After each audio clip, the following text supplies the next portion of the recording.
Happening now, lawmakers are introducing the first part of Haley's Law. We're going to break down the proposed safeguards to better protect kids online. The sun is shining and the big thaw is kicking into full gear. How warm we're going this afternoon. And some Hoosiers are voicing concerns today over unannounced changes at the B&B. It has to do with gender and your ID. We'll dig into the debate underway right now. Hi, everybody. I'm Dustin Grove. Thanks for joining us for this early edition of 13 News at noon. We're on at 11 the next few weeks to make room for Winter Olympics programming. And we start here at midday with Metro Police looking for evidence in what looks like may have been a deadly hit and run on the west side. Still a lot of questions to be answered. Our Anna Chalker is looking into that. She brings us the latest from the scene in IMPD. Well, that crash happened here behind me on Rockville Road when the victim was walking along the street. And this is such a busy street that while we were here on scene, a car crash happened just on the other side.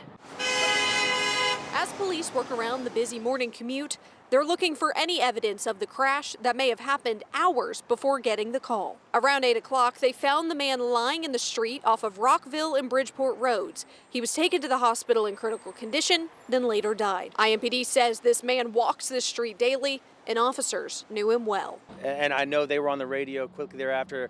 They knew exactly who this was. I think that just tells you that when you work in areas so much and you know your people, this one will affect them because they saw him every morning. Now those officers are putting their focus into finding who hit him. Sometimes people just don't know that they hit something. They thought they did, they look back, didn't know.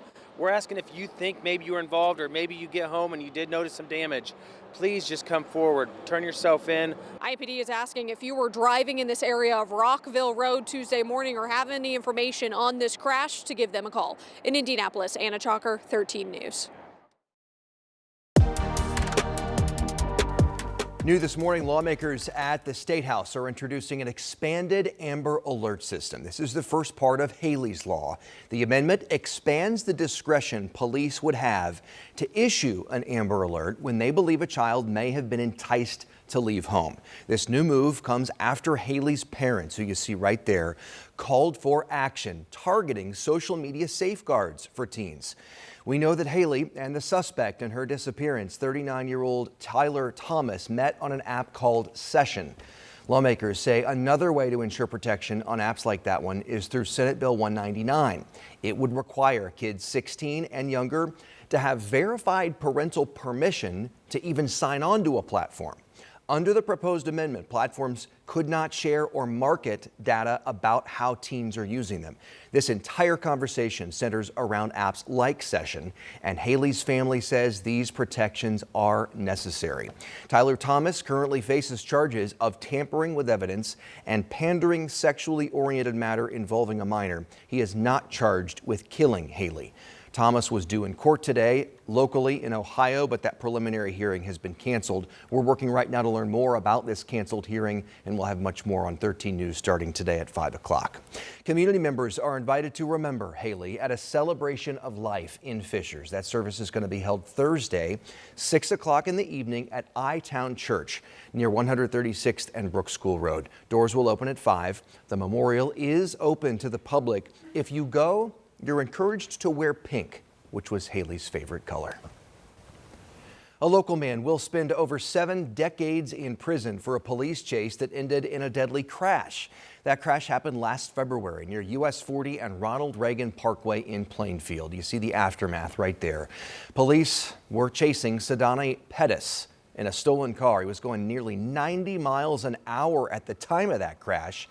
3-year-old Aries and his 2-month-old sister Iris were killed. Their father was also seriously hurt. Pettis pleaded guilty to the charges against him last month. The judge sentenced him to 74 years. He says he intends to appeal the sentence and he has 30 days to file. We'll continue to follow that case. Turning now to the forecast, we're getting some of our warmest days in weeks this week. We have breaking news. We have breaking news. Okay, bring it. We're ready for it. 49 at this hour. It is the warmest since the 13th of January. You know it's been cold when we're ready to just bask in 49 degrees. When I walked into the station today, I mean, it felt like a March morning Yeah. here, and it is. We're going to have some 60s on the map here. Oh, let's get rid of Maybe that not in snow. Indy, but we're going to have some not far from us here. Let me show you what's going on. Beautiful day here in progress, the warmest we've had in many weeks. 49 is the official number so far in Indy. We've got sun, we've got the southwest wind at 10 miles per hour. That's in Indianapolis. Let's show you some other locations, and most importantly, all of them are full of sunshine for the most part. 50 in Carmel, 49 in Crawfordsville. Morse sitting at 50 degrees at this hour.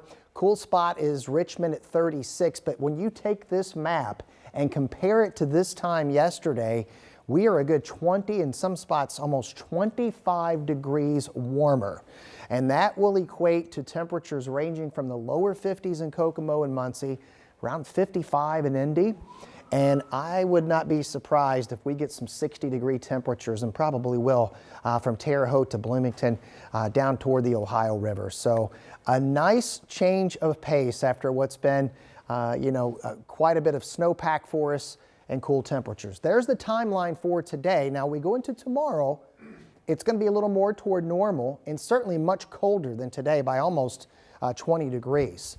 But that's going to be temporary. We've got more 50s in the 7-day forecast. We'll see you with that here in a few minutes. All right, looking forward to opening those windows, getting some fresh air in. Sean, thank you.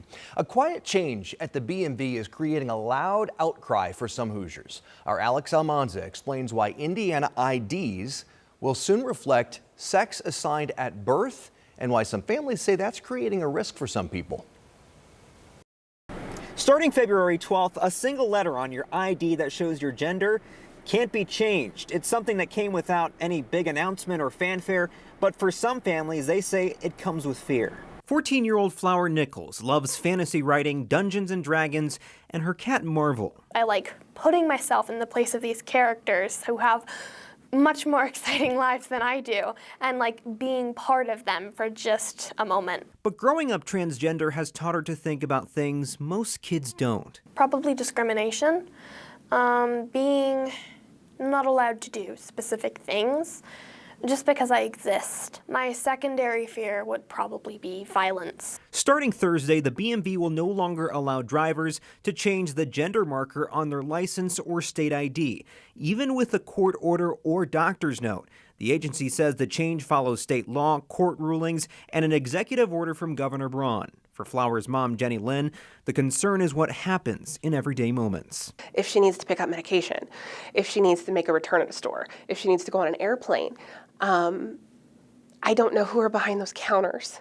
I don't know if she will be safe. Advocates say IDs that don't match how someone presents can quietly expose them to harassment. We're breaking the card down to, here are my genitals on a card, and you're handing that across the table to a stranger. You've just exposed something very private about yourself to this cashier you don't know. Meanwhile, Attorney General Todd Rokita praising the rule online, saying, quote, biological sex is an immutable fact, not a feeling to be rewritten on government documents. Our office has fought hard to defend this same principle on birth certificates, blocking attempts to falsify records and ensuring they reflect reality, not ideology. The Indiana BMV says that they considered all public comments before moving forward on the ID change, but ultimately the rule is now final. In Indianapolis, Alex Almanza, 13 News. The city of Indianapolis says the site of the old heliport downtown is still prime real estate for a Major League Soccer stadium, but it has been months since we've heard any real updates on this, so we looked into it. Now, you may remember the plans for a massive $1.5 billion soccer stadium on the southwest side. The city backed it originally, then withdrew support, with the mayor expressing interest in the old heliport property instead. The Indianapolis Airport Authority closed that heliport back in 2020. It's up to the FAA to decide if it will close permanently, and now they're seeking public comment on it. We have cities all over the country now that are building these as fast as they can build them, and here Indianapolis is tearing theirs down. The city says keeping it open for private interests doesn't really serve the public, but as far as turning it into a stadium, the Indy 11 owner, who you just heard from, says that plan died when the idea of the soccer stadium went away. Some services at Johnson Memorial Health are going away. Why the services are being cut and how it could impact workers there. That story's still ahead. Sean? And it's been a while since we've had temperatures in the 50s. That's where we are this afternoon, and more in the 7-day forecast. Stay with us. And the landmark social media addiction trial underway right now. What we're learning about the accusations against some of the largest platforms. It's also coming up.